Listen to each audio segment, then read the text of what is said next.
Se coloquem de pé e pegue a palavra de Deus e abra na carta, escreveu Tiago, que leva o seu próprio nome, capítulo 4 e versículo 3. Hoje nós vamos aprender a oração de Tiago. Eu não sei se você já ouviu isto, mas se não ouviu, está ouvindo agora. Oração de Tiago. Olha o que Tiago disse. Pedis e não recebeis, porque pedis mal, para o gastardes em vossos deleites. Olha, pedis e não recebeis, porque pedis mal, para gastardes em vossos deleites. Parece que Tiago está até contradizendo o que Jesus disse.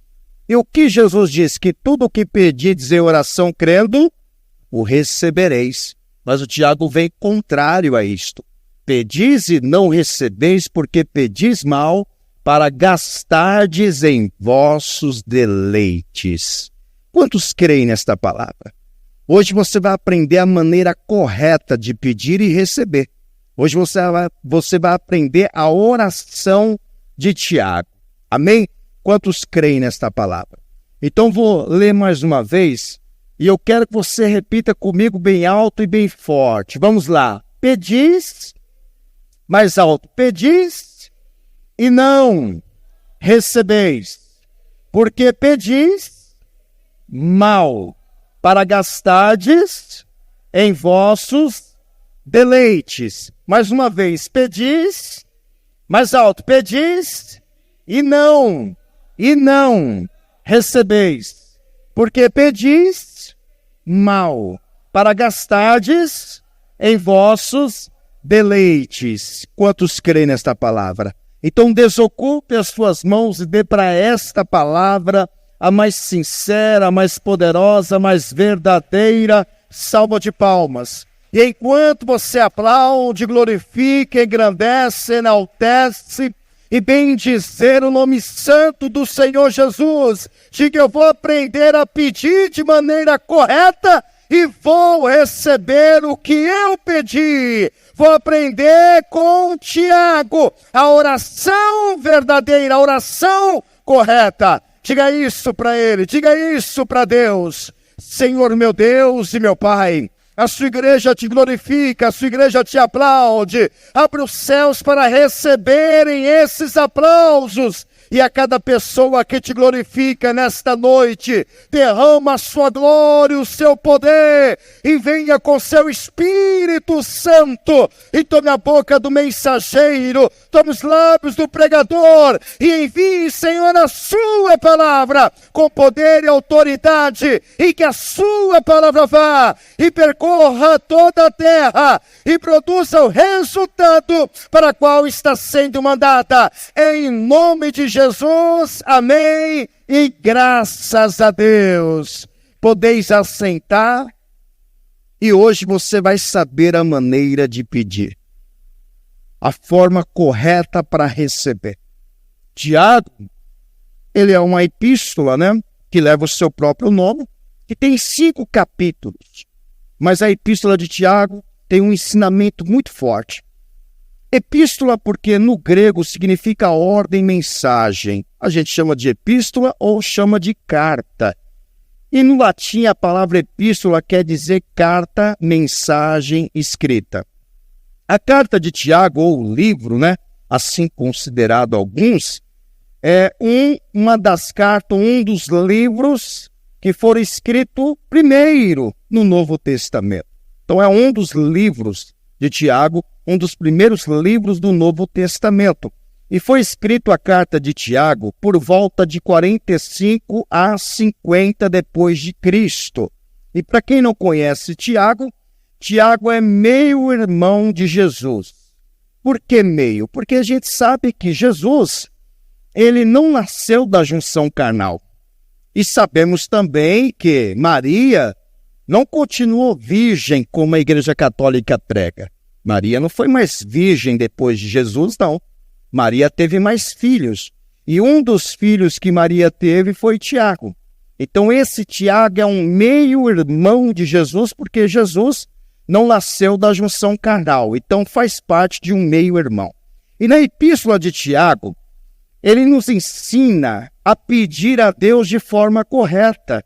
E nessa carta ou epístola, que tem 5 capítulos, mostra aqui Tiago falando de fé e de oração.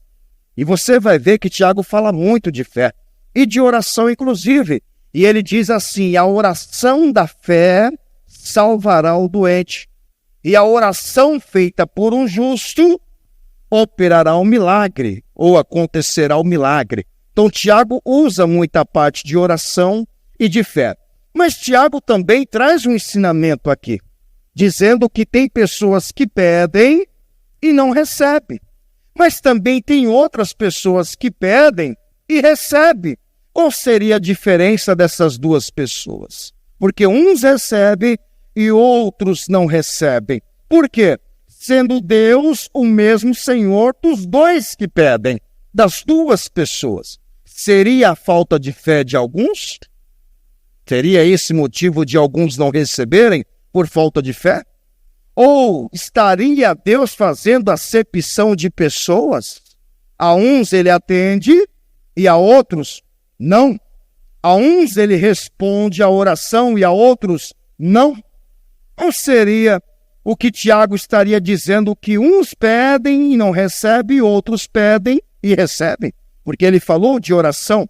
E se você ler Romanos capítulo 2 e o versículo 11, vai dizer que Deus não faz acepção de pessoas. Ele não atende uns porque gosta dessas pessoas, e não atende os outros porque não gostam dessas pessoas. Sabemos que Jesus é a única fonte, a única pessoa que pode nos socorrer. Então, é justamente a Ele que recorremos, que pedimos. Também sabemos que é o prazer do Senhor Jesus realizar tudo o que pedimos. Por isso que eu disse que Tiago contraria alguns pontos do que Jesus disse.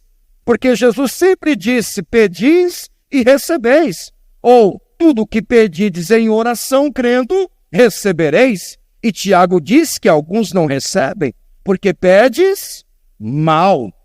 Pedes mal, não sabem pedir. Mas Jesus tem esse prazer de realizar aquilo que nos pede, que nós pedimos a Ele. E por qual motivo? Olha o que diz em João capítulo 14 e o versículo 13. Por que Jesus tem esse prazer de realizar o que pedimos a Ele? Qual é a razão disso? E tudo, olha o que Jesus vem dizendo, hein? E tudo quanto pedides em meu nome, eu o farei, para que o Pai seja glorificado no Filho. Você está vendo que Jesus diz que tudo que pedides vai receber? Por quê? Porque Ele quer que o Pai seja glorificado no Filho. A palavra glorificada ou glorificar quer dizer ser exaltado, quer dizer ser engrandecido, adorado. Então é como se uma pessoa entrasse nessa igreja com uma doença incurável, em câncer, por exemplo, e ela começa uma campanha de oração. Ela inicia uma campanha com muita fé e ela é curada na 5ª semana da campanha. Aí ela fala: pastor, eu quero contar um testemunho daquilo que Deus fez na minha vida. E eu permito que ela suba aqui no altar e conte o testemunho, como já aconteceu com muitas pessoas aqui na igreja. E eu pergunto: fala o seu nome completo? A pessoa fala o nome completo. E eu também falo o que estava acontecendo, o que Deus fez na sua vida. Aí a pessoa vai contar o testemunho. Ah, pastor, eu cheguei nessa igreja com a vida destruída, uma doença incurável, um câncer de mama. E eu ouvi o senhor falando da campanha de oração. E eu iniciei a minha campanha de oração pedindo para Deus me curar.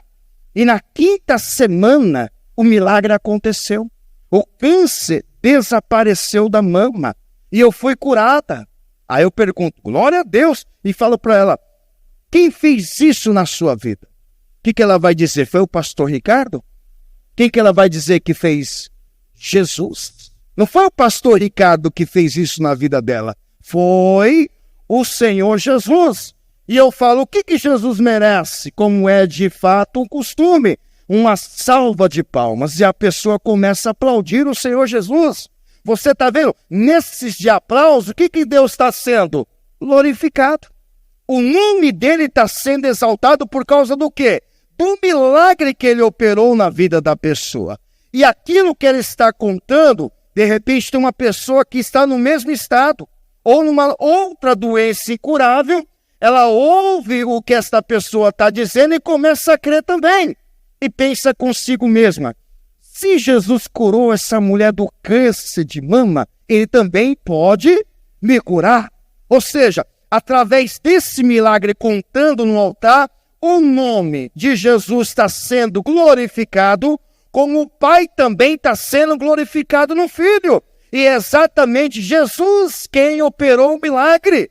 Então é um prazer de Jesus responder ou realizar aquilo que a pessoa pede. Portanto, Tiago diz, mas mesmo a pessoa pedindo, algumas pessoas não alcançam o que pedem. E por que será? Qual é o motivo? Se Jesus sempre diz que quem pede, recebe. Lá em Mateus capítulo 7, e o versículo 7 e o versículo 8, deixa exatamente isso registrado. Pedi, e dar-se-vos-á. Buscai e encontrareis. Batei e abrir-se-vos-á. Porque aquele que pede, não diz que não recebe, diz que recebe. E o que busca, encontra. E ao que bate, se abre. Então, por que Tiago diz, pedis e não recebeis? Porque pedis mal. É aí que eu quero chamar a atenção. O que é pedir mal? O que é pedir mal? Porque não recebe, porque pediu mal. Existem coisas que Deus não vai fazer. Pode ter certeza. Por quê, pastor? A pessoa está pedindo algo que não está de acordo com a vontade de Deus e nem com a sua palavra. Então, isso Deus não irá realizar. É por isso que entra a parte que está pedindo mal. Por exemplo, uma pessoa está pedindo a morte dos seus inimigos.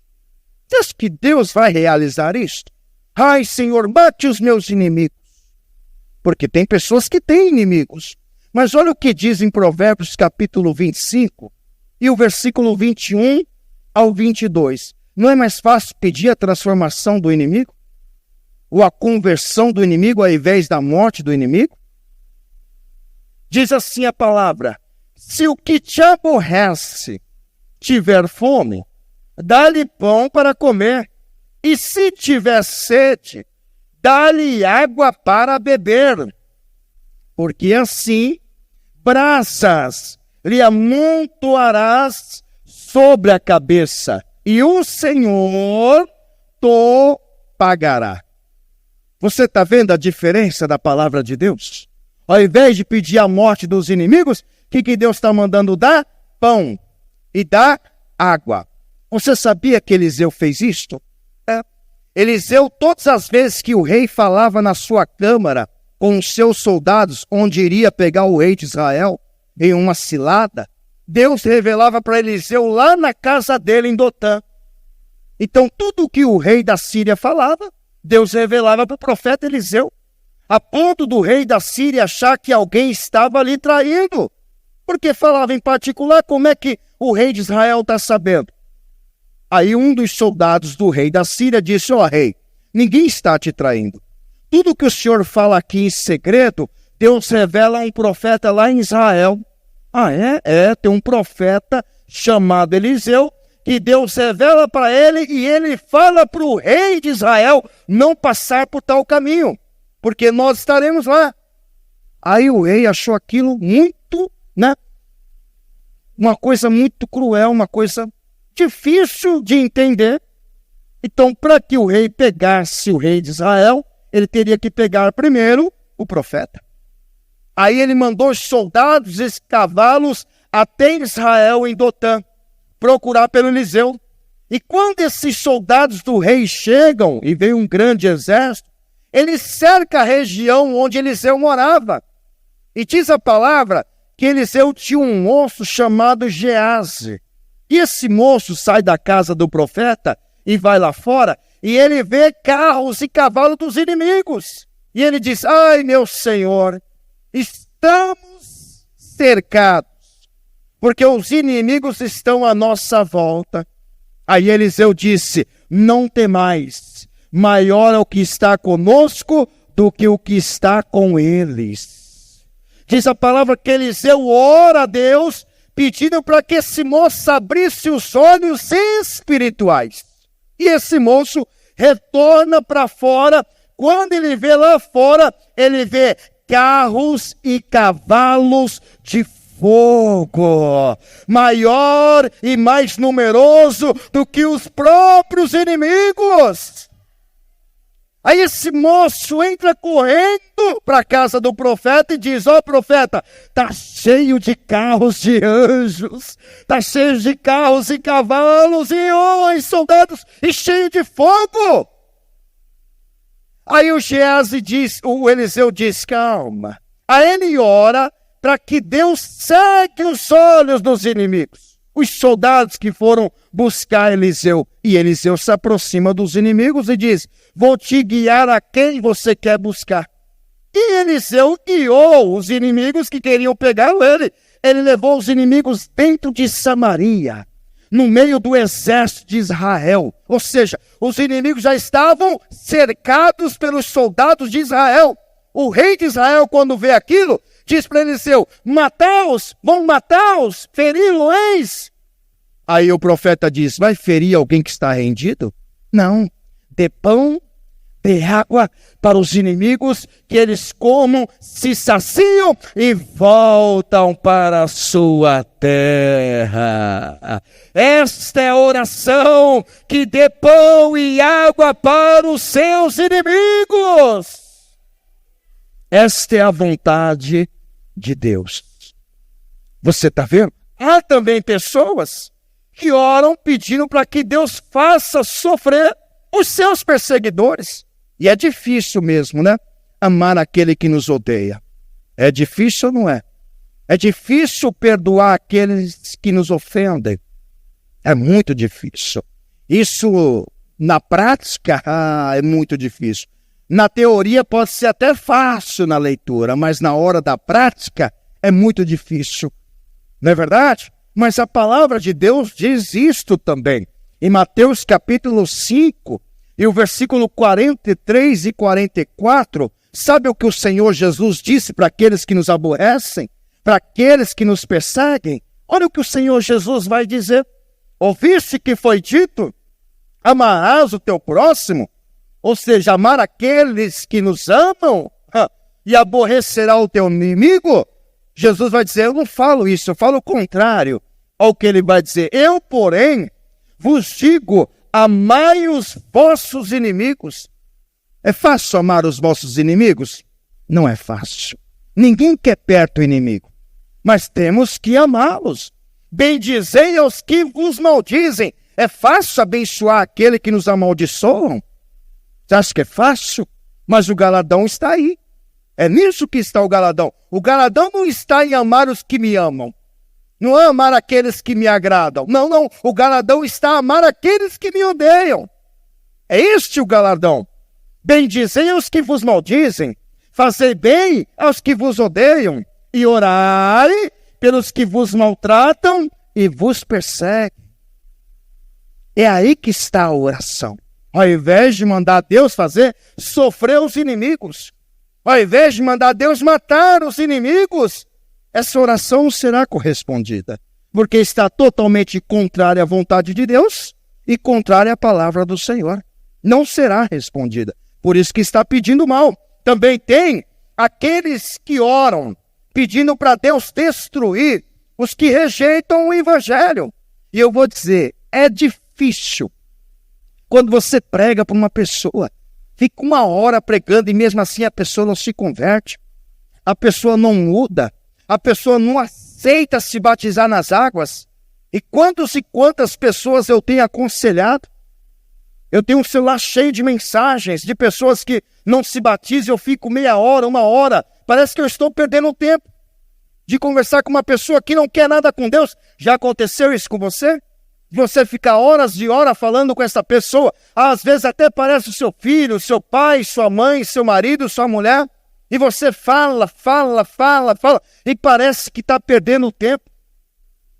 Aí parece que dá uma raiva de mandar Deus descer fogo e consumir essas pessoas que não querem saber de Deus.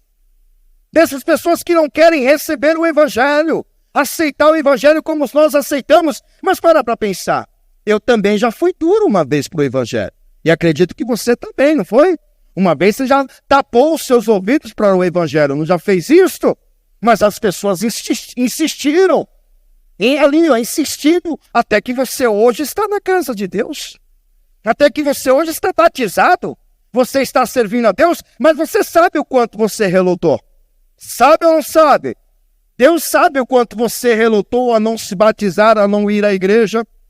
E hoje você está aqui. Aconteceu um caso assim, de que os discípulos de Jesus foram a um certo lugar e a certo lugar não aceitaram eles. E sabe o que eles queriam fazer? Coloque Lucas aí para você ver, capítulo 9, em versículo 51. Eles pediram para que deixasse orar para que descesse fogo do céu. E aconteceu que, completando-se os dias para a sua assunção, isto é, a elevação de Jesus aos céus, manifestou o firme propósito de ir a Jerusalém. E mandou mensageiros diante da sua face.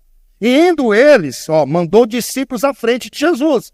E indo eles, entraram numa aldeia chamada ali de Samaritanos. Para quem não conhece, Samaritanos é quem vive em Samaria.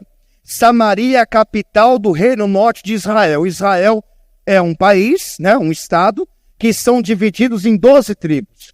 Tem o lado sul de Israel e tem o lado norte. O lado sul de Israel se concentram 2 tribos, Benjamim e Judá. No lado norte de Israel se concentram 10 tribos, e a capital do reino norte é Samaria. E os judeus olhavam para os samaritanos e desprezavam, porque os samaritanos, para os judeus, é idólatras. São pessoas que não temem a Deus e que vivem na idolatria. Por isso que os discípulos judeus não gostavam de passar por Samaria. E nem os samaritanos gostavam dos judeus.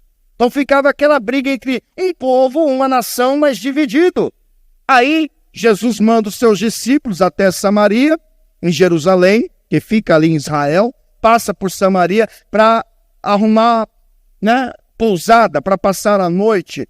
E os samaritanos, vendo os trajes dos discípulos, porque reconhecia pelos trajes que eram discípulos de Jesus e que eram judeus do reino sul, reino de Judá, aí eles não prepararam pousada para esses discípulos. Olha o versículo 53. Mas não receberam, porque o seu aspecto era como de quem ia a Jerusalém.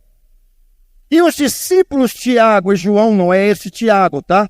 Que eu estou falando. Vendo isso, disseram: Senhor, queres que digamos que desça fogo do céu e os consuma, como Elias também fez?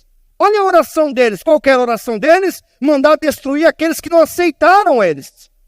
Não, Senhora, não estão nos aceitando, nem vai aceitar a pregação aqui. Quer que nós oremos para que desça fogo do céu? Sabe o que Jesus vai dizer? Olha o que Jesus vai dizer. Verso 55. Voltando-se, porém, Jesus repreendeu-os e disse: Vós não sabeis de que espírito sois? Vocês estão mandando matar. Eu vim para salvar e vocês querem matar as almas? Ou Jesus dizendo: porque o Filho do Homem não veio para destruir as almas dos homens, mas para salvá-las. E foram para outra aldeia. Não nos recebem aqui, mas vamos para outro lugar que nos recebe lá. E assim, pregou aqui, não aceitou, tem um monte de gente querendo ouvir o Evangelho e querendo aceitar. Nós temos um trabalho aqui chamado Domésticos da Fé. Nós já fomos em várias casas, e gastamos ali 2, 3 horas, fazemos um culto numa casa. E é muito triste quando a pessoa não aceita Jesus, não recebe Jesus como seu Salvador, nem muito menos decide se batizar nas águas. Mas só por causa disso eu vou mandar descer fogo e mandar matar todos eles que não receberam o Evangelho? Porque parece que para mim ou para alguém perdemos tempo naquela casa. Gastamos 3 horas naquela casa evangelizando e não aconteceu nada. Eu vou para outra, e tem outra que nos espera, e tem outra que aceita, e tem outra que recebe Jesus e se batiza nas águas. Jesus falou, se essa pousada não nos aceitou, tem outra pousada que nos aceita. Mas só por causa disso eu vou mandar descer fogo do céu? Eu vou mandar matar aqueles que não recebem o Evangelho? Em João capítulo 3, versículo 17, sabe o que diz a palavra? Que Deus não enviou o seu Filho para condenar o mundo, ou destruir o mundo, mas para salvar. E é exatamente isso que Jesus disse. Coloque João capítulo 3, versículo 17. Olha o que o evangelista João diz, a palavra do Senhor. Porque Deus enviou o seu Filho ao mundo, e não para que condenasse o mundo. Tira o mundo e coloca pessoas. Tira o mundo e coloca pessoas. Porque Deus não enviou o seu Filho às pessoas ou para condenar as pessoas, mas para que as pessoas fossem salvas por Ele. É para isso que Jesus veio. Então como que eu vou orar para descer fogo do céu? Para consumir aqueles que não recebem o Evangelho, que não aceitam o Evangelho. Se este não aceita, tem milhares que aceitam. Tem muitas almas sedentas esperando você pregar, esperando você evangelizar. Não perca tempo com essa que não quer, porque tem muitas que querem te ouvir e querem receber Jesus como seu único, suficiente, exclusivo e eterno Salvador.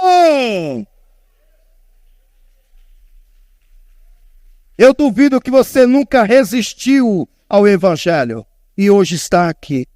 Será que um profeta, um pregador, um ministro disse, vou descer, orar para descer fogo do céu e consumir essa pessoa que não quer receber a palavra? Então são orações que não serão correspondidas. Também tem aqueles que querem que os ímpios sejam condenados, destinados ao inferno. E quem são os ímpios? São pessoas cruéis. Fala sério, você acha que alguém deseja coisa boa a uma pessoa cruel? O que o mundo espera ou o que o mundo deseja de uma pessoa que faz uma barbaridade? Vamos supor que a pessoa matou a mãe, matou o filho, matou uma pessoa, fez uma crueldade. O que você acha que o mundo espera? Ou que o mundo deseja desta pessoa? Que vai queimar no inferno. É assim ou não é? Dificilmente alguém deseja coisa boa para a pessoa que é cruel. Eu nunca vi, raramente, alguém desejar uma coisa boa a quem é cruel, porque ímpio quer dizer cruel. Depois você pesquisa a palavra ímpia, são pessoas cruéis, que não temem a Deus, que cometem crueldade. Quem é que vai desejar coisa boa? Mas você acha que Deus deseja coisa ruim a essas pessoas, como algumas pessoas desejam? Sabe o que Deus disse em Ezequiel 18? Versículo 23, anote aí para você ver qual é o desejo de Deus para os ímpios. Não é o seu desejo, isso eu te garanto, nem o meu. Desejaria eu, o Senhor dizendo, de qualquer maneira, a morte do ímpio? Desejaria eu, o Senhor? Diz o Senhor Yahvé, não desejo, antes que se converta dos seus maus caminhos e viva. Esse é o desejo de Deus. Ímpio é pessoa cruel. Deus está dizendo, ainda que essa pessoa comete crueldade, como teve um que eu evangelizei achando que, pastor, uma pessoa que mata, rouba, faz uma coisa cruel, depois se batiza nas águas, está salvo, e eu que não fiz nada disso, não estou salvo. Falei, não é a questão de quem fez coisa boa ou de quem fez coisa ruim. todos têm que se arrepender dos seus pecados e todos têm que nascer de novo para ter o direito da salvação. Aquele que fez crueldade ou aquele que não fez, precisam nascer de novo. Porque tem pessoas que pensam assim: eu nunca fiz crueldade, não vou para o céu. Uma pessoa que aprontou a vida toda, se batizou, agora está no céu. Esse é o evangelho. É o evangelho do arrependimento. Jesus disse que ele não veio para os sãos, ele veio para os doentes. Jesus disse que não veio para os santos, mas ele veio para os pecadores. Você já foi pecador um dia, e você reconheceu isto e nasceu de novo. Nasceu da água e do Espírito de Deus, e hoje você serve a Deus. Então nós também não devemos orar para que Deus condene o ímpio ao inferno. Não, pelo contrário, Deus está dizendo: eu desejo que o ímpio se converta dos seus maus caminhos e viva. Orações que não serão correspondidas, porque oram mal, não está de acordo com a vontade de Deus e nem com a sua palavra. Também tem aqueles que têm uma empresa, por exemplo, em um ramo, e tem uma outra empresa no mesmo ramo concorrente. A pessoa trabalha num ramo e tem uma empresa lá na frente que abriu e quer o mesmo produto e a mesma coisa que a pessoa faz. E de repente a pessoa ora dizendo: ai, Senhor, fecha essa empresa. Fale esse meu concorrente, que quebre esse empresário porque está vendendo a mesma coisa que eu. Ou que leve para outro lugar. Não é mais fácil dizer: Senhor, envia clientes para a minha loja, faça o meu negócio prosperar, que deixe o concorrente do lado e começa você pedir para Deus enviar clientes. Esta é a oração mais sincera. Não é ficar cobiçando o que o concorrente tem. Ou aquela pessoa que tem uma mulher bonita, ou de repente a mulher tem um homem bonito e a pessoa fica orando: ai, eu vou pedir para Deus me trazer ele, vou pedir para Deus me trazer ela. Isso é macumba. Isso é macumba. Ficar de olho na mulher do irmão ou da pessoa, ou ficar de olho no marido da tal mulher e pedindo. Deus não vai destruir uma família para construir outra. Porque se ele trazer aquela mulher que é casada, ele vai destruir aquela mulher e vai fazer com que outro casamento se une. Deus não vai destruir isso. Então são orações que não têm fundamentos bíblicos. E Êxodo capítulo 20, versículo 17, olha o que Deus disse aqui, ó. Isso é mandamento, tá? Êxodo 20, versículo 17. Não cobiçarás a casa do teu próximo, a pessoa que fica de olho na casa do próximo. Nem cobiçarás a mulher do teu próximo, ainda que seja mais bonita que a sua, ou o homem, ainda que seja mais bonito, não cobiçarás. Ou seja, cobiçar é desejar, é querer para ele, é querer para ela. Isso não pode acontecer, está fora da vontade de Deus. Nem os seus servos já empregados, nem a sua serva, nem o seu boi, nem o seu jumento, nem coisa alguma do teu próximo, porque isso não será correspondido em oração. É isso que é pedir mal, não está de acordo com a vontade de Deus. Esses pedidos não são da vontade de Deus, são da vontade de quem? Do diabo.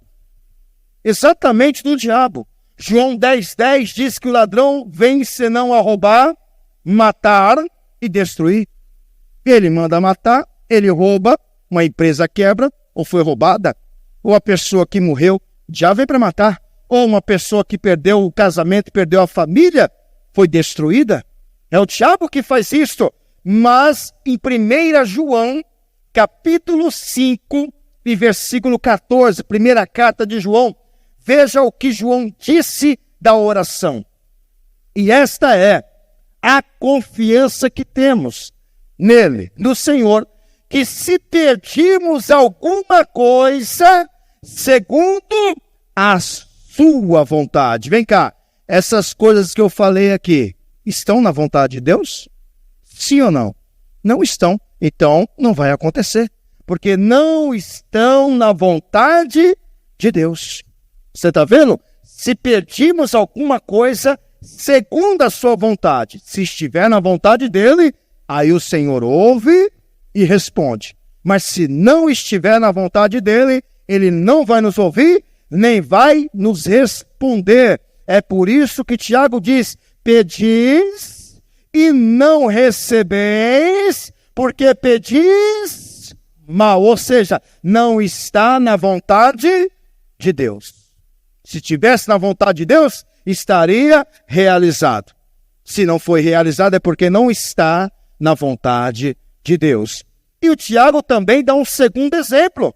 Ele diz que a pessoa também pede e não recebe, porque pediste para gastardes em vossos deleites. Esse é o segundo motivo por que a pessoa não recebe. Porque pede pensando somente nela. Ou seja, gastar em vossos, com ela, em seus deleites. Você sabe o que significa a palavra deleites? A palavra deleite significa prazeres, satisfação pessoal e carnal. É quando eu penso só em mim. Quando eu penso ou peço só para mim. Eu estou invertendo a ordem de Deus. Estou invertendo. Quando a gente inverte a ordem de Deus, nada acontece. Eu não tenho que pedir primeiro para mim. Eu tenho que primeiro pensar no reino de Deus. E depois o reino de Deus pensa em mim. Se eu pensar primeiro em mim, nada acontece. Eu não posso inverter essa ordem. Primeiro, o reino de Deus. E depois, o meu reino. Depois, a minha vida. Ah, pastor, primeiro o reino de Deus. Jesus deixou bem claro, buscai primeiro o reino de Deus. A pessoa inverte isso, começa a pensar nas coisas aqui terrestres e pensa para si e nada acontece. Você sabe o que Colossenses capítulo 3, versículo 1 e 2, o Paulo disse? Olha o que Paulo disse aqui. Colossenses 3, versículo 1 ou 2, pensai lá, no reino. Ele vai dizer assim, portanto, se já ressuscitastes com Cristo, buscai as coisas que são de onde? De baixo ou de cima? Por que ele manda buscar as coisas de cima? Vamos lá, as coisas de cima é passageira ou permanente? Permanente. As coisas de cima são eternas ou são inviáveis? São eternas. As coisas de cima são bens duráveis. E as de baixo? E as da terra? São passageiras? Sim. São tão passageiras que quando uma pessoa morre, ela só vai no caixão. Fica tudo que ela tem. Fica ou não fica? Fica para alguém gastar depois. Fica para alguém gastar. Sabe lá quem vai gastar, mas alguém vai gastar. De tão passageira que é. É muito passageira. Tudo que há na terra é passageiro. Por isso que Paulo diz, pensai nas coisas de cima, porque são coisas eternas. E os que há na terra são passageiros. Versículo 2. Pensai nas coisas que são de cima e não nas coisas que são... Por que Paulo disse isto? Porque as coisas de cima são eternas. E as coisas de baixo da terra são passageiras. Então, são tão passageiras que quando uma pessoa morre, ela não escolhe nem a roupa que vai usar. É alguém que coloca a roupa no defunto. E se ele quiser deixar você pelado no caixão, deixa também. É só colocar folhinha. Colocou rosinha, escondeu tudo. Não é? Se quiser você no caixão, fica. Para você ver que não leva nada. Você já viu a história do Alexandre o Grande? Contar a história desse homem, Alexandre o Grande. Ele foi um imperador, conquistou o mundo todo. E antes de morrer, ele fez 3 pedidos para os seus súditos, empregados. Como imperador tinha de tudo, né? Ele disse assim para os seus médicos de plantões, hein? Ao seu favor. Ele disse, quando eu morrer, eu quero que os meus médicos me carreguem no meu caixão e com a tampa aberta. E eu quero as minhas 2 mãos para fora. E os médicos ouvindo aquilo, seus súditos, empregados, em sua volta ouvindo aquilo também, não entendendo nada do imperador. E ele disse mais: e eu quero que os médicos levem o meu caixão e passe por todo o meu tesouro, por tudo que eu tenho no palácio, por tudo que eu conquistei. Pode passar por tudo. Aí depois vocês me enterram. Aí um dos súditos disse: ó rei, me desculpe, mas por que esses pedidos tão inusitados? Eu nunca vi um rei pedir esses pedidos. Aí o rei disse: sabe por quê? Primeiro, os médicos carregarão o meu caixão, provando que nem os melhores médicos que eu tinha pôde trazer a minha vida de volta. Isso ouviu? Segundo, as minhas mãos para fora, para provar que nada eu vou levar a não ser a minha vida no caixão. Tudo vai ficar. E a passagem pelo meu palácio, provando que nada levei comigo, a não ser o próprio corpo. Está vendo? Ou seja, o que adiantou pensar nas coisas da terra, se as coisas da terra vão passar? Mas tem que pensar nas coisas de cima, porque as coisas de cima são eternas. Pode aplaudir o Senhor. Tudo que era deleite do rei ficou. Era ou não era? Tudo que o rei desejava ficou. Levou alguma coisa? Não.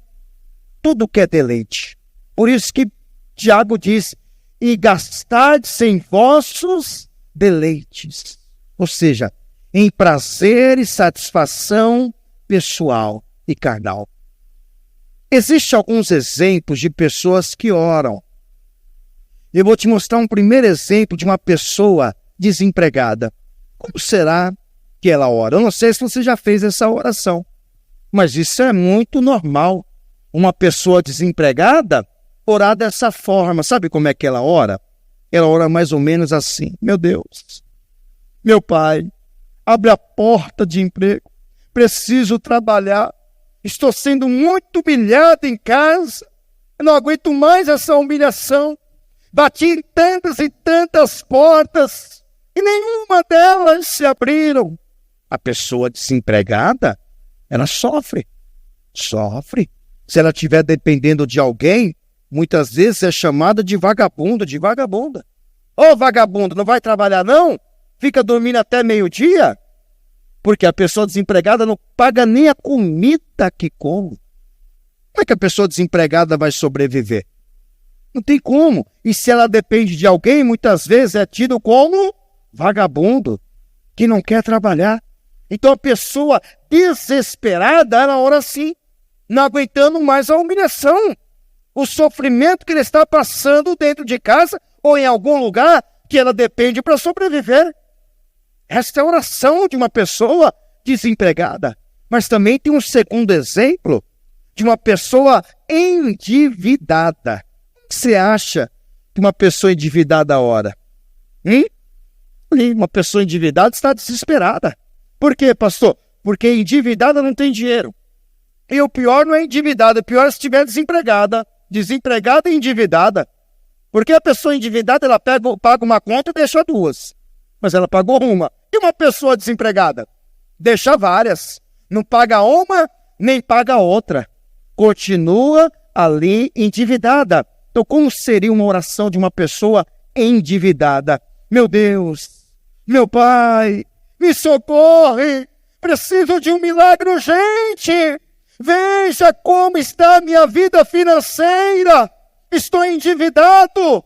Preciso pagar o banco, o empréstimo do banco. Preciso pagar a água, preciso pagar a luz que já venceu. O meu aluguel, a prestação do meu carro.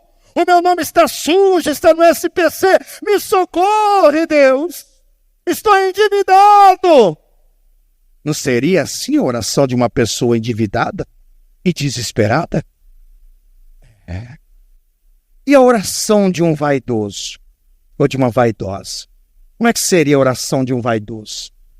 E o que é vaidade, pastor? Que se importa com a aparência, que se importa ou dá importância às coisas futilidade, ou seja, infúteis, coisas insignificantes. Uma pessoa vaidosa vai dizer: Senhor, aumente o meu salário. Oh, meu Deus, aumente a minha comissão, minha promoção, que as minhas vendas estouram, eu preciso vender mais. Ai, Senhor, eu quero trocar o carro, quero comprar um carro novo, quero comprar outra casa, uma casa nem na praia, meu Deus. Eu quero uma casa na praia agora, Senhor. Meu Deus, eu quero fazer uma viagem internacional, quero ir para os Estados Unidos, para Paris, ver a torre. Como é que seria a oração de um vaidoso? Hã? Seria assim a oração de um vaidoso? Pensando em abrir seu próprio negócio? Pensando em ter mais, para ter mais em benefícios de si próprio? O que essas três pessoas têm em comum? Né? O que essas três orações têm em comum? Você prestou atenção nas orações? Nenhuma delas colocaram o reino de Deus como prioridade. Sempre pensaram em si. É por isso que Tiago diz: pedis e não recebeis, porque pedis maus para gastardes em vossos deleites. Gastar contigo e não em benefício do reino de Deus. Você precisa aprender a pedir. Quando você orar, a oração de um desempregado, sabe como é que seria? Uma oração correta? Senhor, eu estou desempregado, abre a porta porque eu quero ser um dizimista fiel. Eu quero ser um patrocinador da sua obra. Eu quero abençoar o seu reino. Eu quero, Senhor, ser dizimista ofertante fiel. Eu tinha até vergonha, Senhor, de quando chega a hora do dízimo, não ter condições para poder ofertar. Seria essa a oração de um desempregado. Arrumar emprego para ser um dizimista fiel. E não arrumar emprego para acabar a humilhação dentro de casa. Porque a pessoa pede para si, mas o reino de Deus, nada. Como seria a oração de um endividado? Uma oração correta, verdadeira. Senhora, eu não quero deixar de devolver o dízimo porque eu estou endividado. Eu quero ser fiel. Porque muitas vezes a pessoa endividada não é dizimista, viu? Não é. Não é dizimista, porque fica pensando: se eu devolver meu dízimo, vai me faltar para pagar essa conta. Muitas das vezes a pessoa dá sobra. Uma pessoa endividada dá sobra para Deus, mas não dá primícias. Porque ela pensa o quê? Eu vou precisar desse dinheiro para pagar essa conta. Se eu devolver o dízimo, eu vou ficar endividado. E tem pessoas que não é nem dizimista porque diz que não sobra. Tantas dívidas que tem. Não sou dizimista, pastor, porque não sobra. Dízimo é sobra. Dízimo é primícias. Primeiro de Deus. Primeiro de Deus.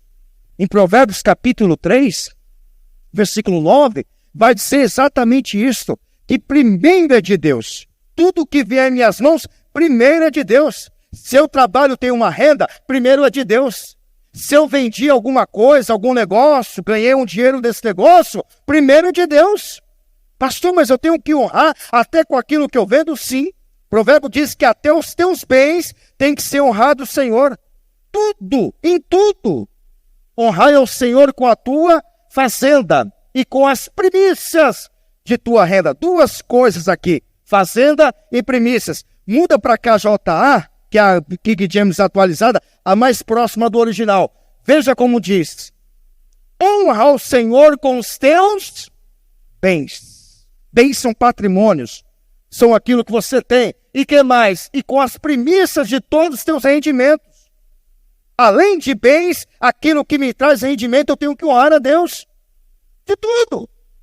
Ah, pastor, desfiz de algo, vendi algo, tem que honrar o dízimo disso que você vendeu. Você tem que honrar o Senhor com teus bens. E não só com teus bens, com também as suas primícias. O que significa primícias? Primeiro. Primícias são primeiros frutos. Primeiro quem deve receber é Deus. Quando você faz isso, você está colocando o reino de Deus como prioridade. Se você inverte isto, você não recebe o que você pede. Porque está pedindo para pensar em si. Então a oração de um endividado deveria ser esta oração.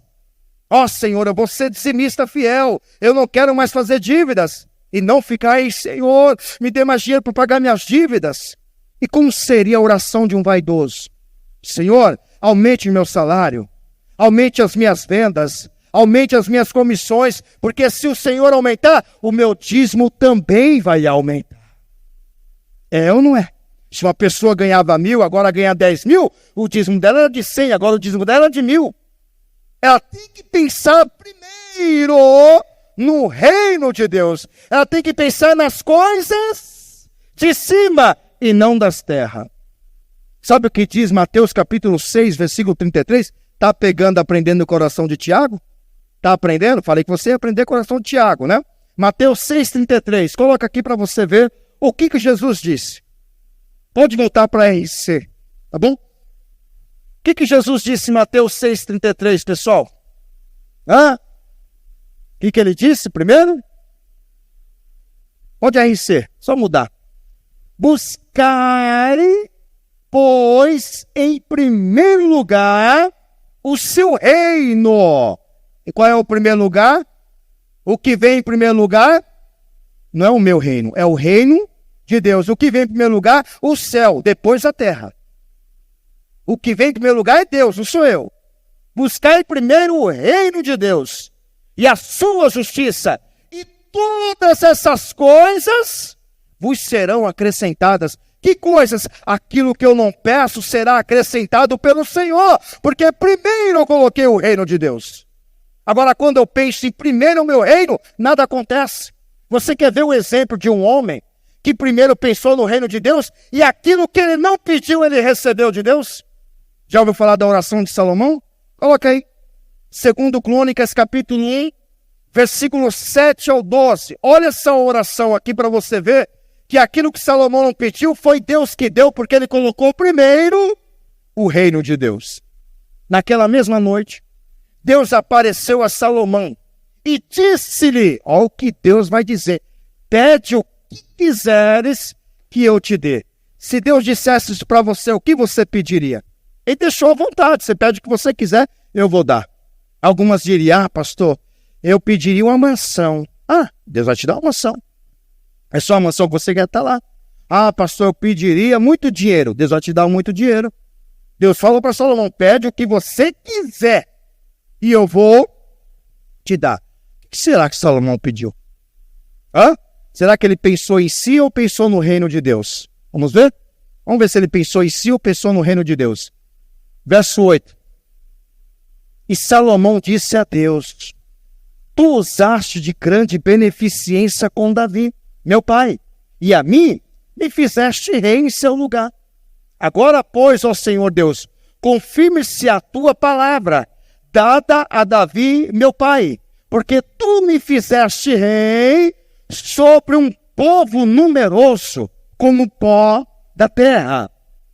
Dai-me, pois, agora riquezas, dai-me, pois, agora fama, dai-me, pois, agora ouro, dai-me, pois, agora coisas para mim. É isso que ele pediu? Ele está pedindo, dai-me agora sabedoria e conhecimento para quê?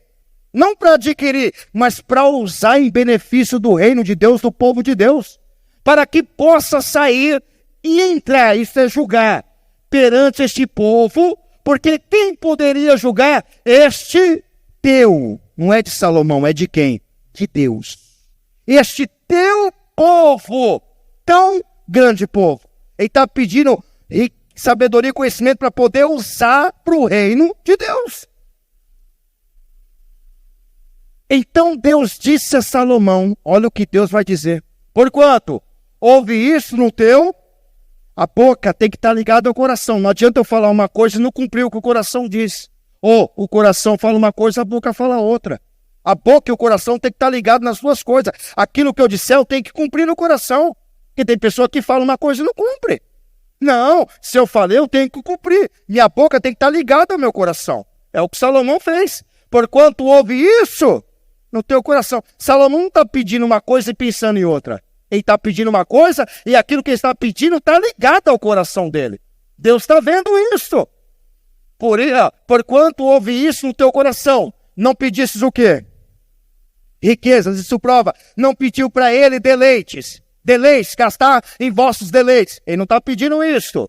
Segundo, não está pedindo fazenda. Fazendas são bens. E terceiro, não está pedindo honra, não. Ele não quer honra para si. Ele não está pedindo nada para ele. Ele está pedindo para usar para o reino de Deus. Honra. Nem a morte, ó. Tá vendo que nem a morte dos inimigos ele quer? Ele não quer, porque tinha inimigos, reinos, guerras. Nem a morte dos que te aborrecem. Nem tampouco pediste muitos dias de vida. Mas, porém, pediste para ti sabedoria e conhecimento para poder julgar quem? O povo de Deus, o meu povo, sobre o qual te pus rei. Deus está dizendo, você está pedindo para o meu benefício, o benefício do meu reino, não é para ti. Aí Deus vai dar aquilo que ele não pediu. Quando você pede para benefício de Deus, Deus dá o que você não pediu. Olha o que Deus vai dar. Vamos lá. Olha o que Deus dá. Sabedoria, não foi isso que ele pediu? Está dando o que Salomão pediu. Conhecimento, não foi isso que ele pediu? Deus está dando. E eu te darei. Agora entra Deus dando o que ele não pediu. E te darei riquezas, fazenda e honra, a qual nenhum rei antes de ti teve, nem depois de ti tal haverá. Ou seja, Salomão pensou no reino de Deus e o reino de Deus pensou em Salomão. Salomão pediu algo para o benefício do reino de Deus e Deus fez coisas maravilhosíssimas que Salomão não havia pedido. Pense em primeiro lugar o reino de Deus e as demais coisas vos serão acrescentadas. Se coloque de pé. O que Salomão não pediu foi lhe acrescentar. Você gostaria de receber isso? Não é que eu pedi, foi Deus quem deu. Você gostaria que Deus acrescentasse a você coisas que você não pediu? Vamos lá. Riqueza é maravilhoso? Riqueza é uma coisa maravilhosa. Prosperidade é maravilhoso? Uma coisa maravilhosa. E honra? Ser famoso como Salomão foi? Coisas que ele não pediu, Deus foi lá e deu. Por quê? Porque ele pensou primeiro no reino de Deus. Você precisa aprender isso. Não inverte essa ordem. Você sofre porque você inverte. Você primeiro pensa em si. As suas coisas voltam. E Deus, se sobrar, ele recebe. Se eu tiver de sobra, eu dou. Não. Primeiro o reino de Deus. Quando você faz isto, com certeza Deus vai te dar até o que você não pede. Até o que você não pede. Muitas pessoas sofrem por conta disso. Pessoas estão sofrendo porque não estão pedindo de acordo com a vontade de Deus. Lembra o que o Tiago disse? Pedis e não recebeis, porque pedis mal, para gastardes em vossos deleites. Gastar comigo mesmo. E o reino de Deus? Nada. O reino de Deus nada. Eu quero para mim o reino de Deus. Se eu inverto isso, não acontece nada. Eu tenho que pensar em primeiro lugar no reino de Deus. Sabe o que aconteceu lá no livro de Ageu? No livro de Ageu, capítulo 1, ilustra muito bem o que tem acontecido em nosso meio. Meio do povo de Deus. Se você não conhece a história, eu vou falar para você o que aconteceu. Ageu conta a história do povo de Deus que ficou 70 anos escravo na Babilônia. Lembra dessa história? Babilônia entrou em Jerusalém, destruiu toda a cidade, jogou casa ao fogo, pegou o que tinha de valor, levou para a Babilônia. Entrou no templo que Salomão construiu e destruiu tudo. Levou o ouro que tinha no templo para a Babilônia e destruiu o templo que Salomão construiu. E pegou todas as pessoas que não morreram, levou o cativo para a Babilônia, o rei Nabucodonosor. O povo ficou lá na Babilônia 70 anos, cativo, sendo oprimido, sendo escravo. Depois de 70 anos, Deus libertou o povo. O povo voltou para a sua terra. Qual era a terra do povo? Jerusalém. Mas como é que estava Jerusalém? Destruída. Tudo destruído. E sabe o que o povo começou a fazer? Ao invés de construir primeiro a casa de Deus, foram querer construir a sua casa. Ou seja, quando eu cuido da casa de Deus, Deus cuida da minha casa. Se eu não cuido da casa de Deus, Deus também não cuida da minha casa. Da mesma maneira que eu trato Deus, Deus também vai me tratar. O Salomão, quando construiu o templo, diz que Salomão construiu o templo e também construiu a sua casa. Ele fez as duas coisas. Lá em 2 Crônicas, capítulo 7, versículo 11, vai dizer exatamente isso, que Salomão começou primeiro construindo a casa de Deus e depois a sua casa. 2 Crônicas 7, versículo 11. Assim Salomão acabou a casa do Senhor. Primeiro a casa do Senhor e a casa do rei. E tudo quanto Salomão intentou a fazer na casa do Senhor e na sua casa, prosperamente o efetuou. Você está vendo? Quem que ele começou a construir primeiro? A sua casa e também o seu palácio. O povo fez o contrário. Quando saiu da Babilônia para Jerusalém, pensou em primeiro na sua casa. E depois, se sobrasse tempo, recursos, eu vou pensar na casa de Deus. Sabe o que Deus fez? Vou ler com você. Coloca aí Ageu capítulo 1, versículo 1. Olha o que diz a palavra. É a palavra de Deus, não sou eu. É a palavra que nos ensina. Ageu capítulo 1, verso 1. No ano segundo, o povo está voltando da Babilônia. Tudo destruído em Jerusalém. No ano segundo do rei Dário, no sexto mês, no primeiro dia do mês, veio a palavra do Senhor pelo ministério do profeta Ageu, a Zorobabel, filho de Setiel, príncipe de Judá, e a Josué, filho de Zodaque, sumo sacerdote, dizendo, olha o que o povo estava dizendo, assim fala o Senhor dos Exércitos, dizendo, este povo diz, não é Deus, é o povo que diz, não veio ainda o tempo em que a casa do Senhor deve ser o quê? Edificada. Ou seja, se a casa de Deus vai ser construída agora, vai ser a minha casa construída. O povo saiu da Babilônia, ao invés de pensar em reconstruir o templo, foram pensar em reconstruir sua casa. Vai vendo. Verso 3. Mas veio, pois, a palavra do Senhor pelo ministério de profeta Ageu, dizendo, e para vós é tempo de habitares nas vossas casas estucadas, e esta casa, que é a casa de Deus, há de ficar deserta? Não é tempo de construir a casa de Deus? É a sua casa? Ora, pois, assim diz o Senhor dos Exércitos, aplicai o vosso coração aos vossos caminhos. Semeais muito e recolheis pouco. Por quê? Não faz como Deus manda. Comeis, mas não fartais. Bebeis, mas não vos saciais. Vesti-vos, mas ninguém se aquece. E o que recebe salário num saco furado. Não prosperam. Assim diz o Senhor dos Exércitos, aplicai o vosso coração aos vossos caminhos. Subi o monte, trazei madeira e edificai a casa, e dela me agradarei, casa de Deus, e dela me agradarei, e eu serei glorificado, diz o Senhor. Olhaste para muitos, mas eis que alcançaste pouco, e esse pouco, quando trouxeste para a minha casa, eu soprei. Por quê? Diz o Senhor dos Exércitos, por causa da minha casa que está deserta, e cada um de vós corre para a sua própria casa. Por isso, olha o que Deus faz, retém os céus, o seu orvalho, nada prospera, e a terra retém os seus frutos.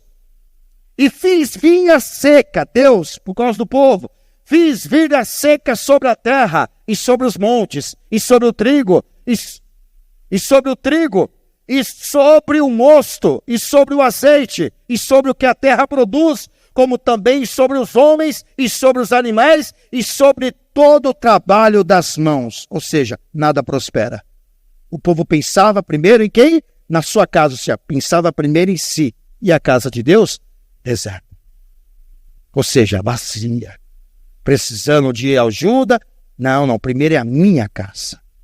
Por isso que as coisas não acontecem. Se você inverte isso aí, você inverte justamente a palavra de Deus. Se nós formos contra a palavra de Deus, não vamos alcançar o que Deus promete. Nós temos que ir a favor. Não está lá escrito? Segundo o que nós pedimos à vontade de Deus, isso vai acontecer. Que você medite nesta palavra. Saiba pedir. Mude agora a forma de você pensar, modo de pedir. Mude.